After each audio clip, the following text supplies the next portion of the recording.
What's up, y'all? Danny Garcia, 36-3, faces Jose Benavidez Jr., 27-1-1. Danny Garcia is coming off of a loss to Errol Spence. He's coming off of a loss, and Jose Benavidez is coming off of a loss too. But it was just, saved by a draw on his resume, even though he lost that.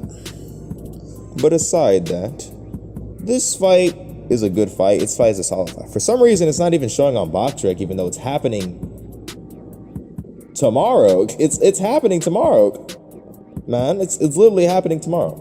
But anyways, isn't it happening tomorrow? Right. I swear it was happening tomorrow. All right, but still. This Jose Benavidez versus Danny Garcia fight is something I'm really looking forward to. I want to see their 154 debuts. I want to see their 154 debuts. In my opinion, Jose Benavidez is not as good of a fighter as many people perceive him out to be. I do not think that Jose Benavidez is that good. Despite his career significance, I guess people consider him a person who would have probably beat Charlo if he never got an injury. But as much as you can say that, he hasn't really fought much competition. The time when he stepped up, right, was back in 2014 against Mauricio Herrera. He had a very iffy fight with that one. I can't even talk. Danny Garcia had a literal iffy fight that same year with Herrera, but in Puerto Rico. One just won by UD and one by a majority decision. Yeah, he fought both of them and gave them both tough fights. Yeah, Herrera almost became a unified champion that day. I wish he did, but it's unfortunate. It reminds me of old boxers from the past boxers in the past, in the earlier days of boxing, they would have a world champion with 64 wins and 2 losses could lose to a guy with 45 wins and 17 losses in a championship, maybe even a decision, to become the next boxing champion. But it's not that often that it happens nowadays.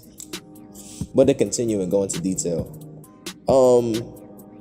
it's pretty typical. It's a pretty typical description of how the fight would go. I wouldn't be surprised if Danny Garcia dropped Jose Benavidez, to be honest with you.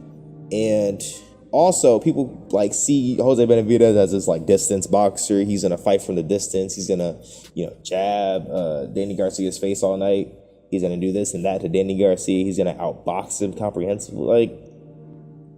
He may have the tools. I don't think he's skilled enough of a boxer to really do that. I expect Danny Garcia to win by a UD. Not even a majority decision, but a unanimous decision. If he loses this fight, I wouldn't be surprised either, but I expect him to win by a UD. They're both in their 30s now. Jose Benavidez had a shot in his leg. He hasn't fought in a long time. Now he's back and returning to the game. Came off of a terrible loss to a middleweight guy who wasn't even an elite contender after many years of a layoff, essentially. And Danny Garcia, he came off of a loss to Errol Spence. A fight that he claims he didn't even want to take. He didn't even want that fight, apparently. He said he was dealing with mental health at the time. He said he was dealing with all that stuff. And as much, all right, that's valid. That's valid. That's valid. Just as much as that, Errol Spence almost was dealt with a car crash that was almost the death of him as well. He also had struggles that year of himself. He also had to really make adjustments with his life. 2020 was a struggle for everyone, especially if you're a grown adult.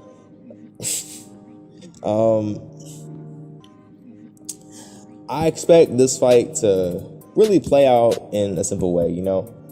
Danny Garcia he's not the most active boxer. He's a very good hooker. He's a phenomenal hooker with phenomenal timing. That's what makes him an elite fighter. People can say, oh, he lost to Sean Porter. He lost to all 3 of the top fighters. I don't care. He's still an elite talent. I would put him over Liam Smith, a 154 contender who just beat Jesse Vargas. I'd put him against a Liam Smith and fighters like that.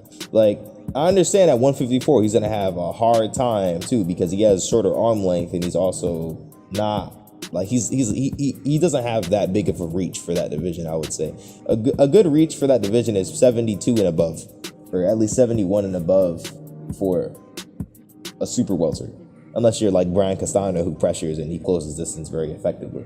But shorter reaches aren't really advisable in those types of divisions, which include fighters who are 6 feet and above who like to utilize distance, like a Bryant Perella, for instance. Okay, a Bryant Perella was not an elite 147 pounder. He was not an elite 147 pounder. Brian Perella was a fighter who lost to Luis Collazo. He lost to any sort of stiff competition. He got ran through by Yordanis Ugas. Got straight ran over. Just for him to go up to 154 and give Tony Harrison, to beat Tony Harrison, I'm going to say that, to beat him.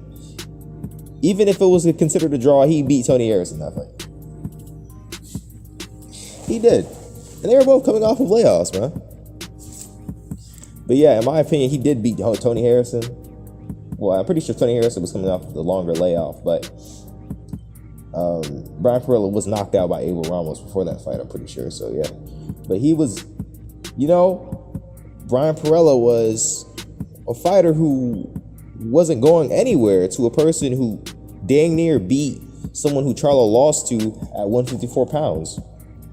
And that means a lot because of the pedigree of fighter that he was at 154. Remember, he lost to Ugas and he lost to Luis Collazo and was getting outboxed and losing a decision to him. So really, that's crazy to think about. And as for fighters at the 154 weight division, I think smaller fighters who come up can beat some of these bigger guys in this division. I don't think that they're that skilled or as skilled as some 147 fighters. I think some of them may lose unexpectedly. People will probably be like, yo, how did he beat him? How did he lose to him? How did he do this and how did he do that? But when fighters move up, sometimes the craziest things can happen. And as for Danny Garcia, I think Danny Garcia has a chance at 154. I think he do. I think he does. I think both fighters do. I would just be more worried about Danny Garcia. I'd just be more worried about Jose Benavidez. As long as he was super rusty in that first 160 fight and he can get back into sharper shape for the 154 fights, then okay, I can see him doing something at 154. And I could see Danny Garcia doing something too. Even if he's not that big, I don't think that's going to be super significant in some of the fights that he has. I understand that Charlo and a lot of the fighters in this division nowadays are big. This is not like a small 154 era. This is a bigger one. You have fighters who are 6 feet to 6'2" to, 5'11" to 6'2" in terms of range and height. Yeah, I just wonder how they would both look at 154. I hope Danny Garcia looks good. I hope he doesn't look gassed. I hope he doesn't look bad. I think he could be a 3-weight division champion. I think if Jermall Charlo vacates his titles, he can become a world champion at a 3rd weight class. Then retire on a good note if he does. I think he could pull off a victory at a higher weight class. I think many can. I think many fighters can. You would just have to avoid the certain fighters of the division. This is why Miguel Cotto could beat a Yuri Foreman, who was a 154 fighter, and lose to an Austin Trout. Now, if Danny Garcia fought in Austin Trout, I would probably pick Trout, even if he's older. Now, that fight would be close as hell. Don't get it twisted. I don't think that Trout would beat Danny Garcia comprehensively. I doubt it. Even in the past. But I do think that Trout would be a person who could beat Charlo. Tony Harrison, too. Even if Tony Harrison, almost lost to Brian Perella still was a quicker fighter and he was a little smaller. Brian Perella was like 5'11", but he was still quicker. He was used to a smaller weight class and he was still quicker, noticeably, was boxing him.